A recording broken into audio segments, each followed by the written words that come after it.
the human progress people have documented the fact that every baby born will produce 7 times the economic resources that every baby consumes. And so the idea, that's the historical average at the moment, the idea that more people means more poverty and more environmental degradation is not only a lie, it's an anti-truth. And here's another, so imagine, first of all, if every baby consumed more than it produced, then people on average would starve.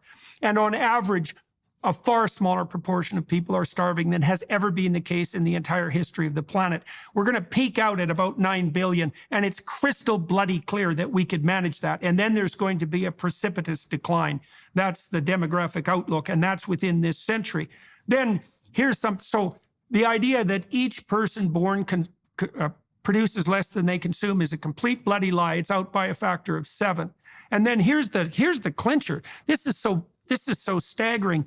The best data indicates quite clearly that if you can get poor people, so absolutely poor people, not relatively poor people, so people in danger of food privation, let's say, and lacking opportunity for their children, if you can get them up to a point where they are producing $5,000 US GDP per year, they immediately start to take a medium and long-term view of, let's say, environmental stability and sustainability, because they have enough wherewithal and enough resources at their disposal so that they don't have to be in the permanent state of crisis that incentivizes them to burn up and consume everything around them. So the best data indicates very, very clearly that if we drove energy prices down or allowed them to decline, as we could if we used intelligent nuclear technology, for example, we could raise the planetary standard of living to the point where everybody locally would start to become concerned about environmental issues and act naturally in a manner that would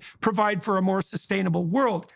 Instead, we're doing the opposite to virtue signal stupidly. We're cranking energy prices up, claiming that all the industrial activity has to cease, making poor people even poorer and putting them at risk of starvation.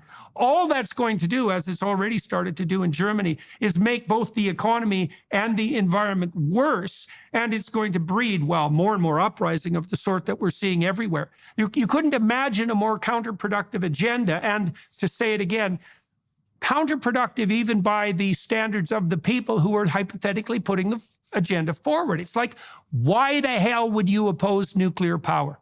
That's utterly insane, especially in a place like Germany, especially when you Germans then have to import nuclear power from the Scandinavians and the French. You know, it's so blind that it's a miracle.